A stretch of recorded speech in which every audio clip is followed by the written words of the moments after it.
ગોધરા શહેર પશ્ચિમ B division વિસ્તારમાં રાણી મસ્જિદથી લઈને પોલીસ ચોકી નંબર 7 અને પોલીસ ચોકી નંબરથી સ્ટેશન રોડ રેલવે સ્ટેશનના ઝાંપા ધક્કા ઉપર તેમજ કાલાભાઈ પેટ્રોલ પંપથી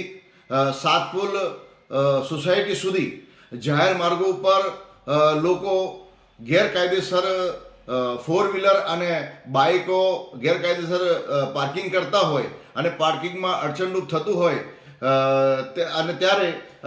શાળાએ જતા બાળકોના ઓટો રિક્ષાઓ મારુતિ વાન અને ઇમરજન્સી એમ્બ્યુલન્સ વગેરેને જવામાં હાલાકી અને મુશ્કેલી પડતી હોય ત્યારે પંચમહાલ જિલ્લામાં કાયદો અને વ્યવસ્થા શાંતિ સલામતી સેવા સુરક્ષા માટેનો સ્વર્ણયુગ ચાલતો હોય તેમજ બી ડિવિઝન પોલીસ ઇન્સ્પેક્ટર તરીકે માન્ય રાહુલ કે રાજપૂત સાહેબ જેવા બાહોશ પોલીસ ઇન્સ્પેક્ટર અને અધિકારી હોય ત્યારે હું આવા અધિકારીઓને વિનંતી કરું છું કે ગોધરા પશ્ચિમ બી ડિવિઝન વિસ્તારમાં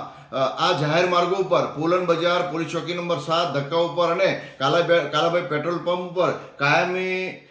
પોલીસ ટ્રાફિક પોઈન્ટ મૂકવામાં આવે, સાથે ક્રેન મૂકવામાં આવે અને સ્થળ પર દંડ વસૂલ કરવામાં આવે એવી મારી લાગણી અને વિનંતી છે. રમજાની જુજારા, સામાજિક અગ્રણી, અધિવક્તા, ગોધરા.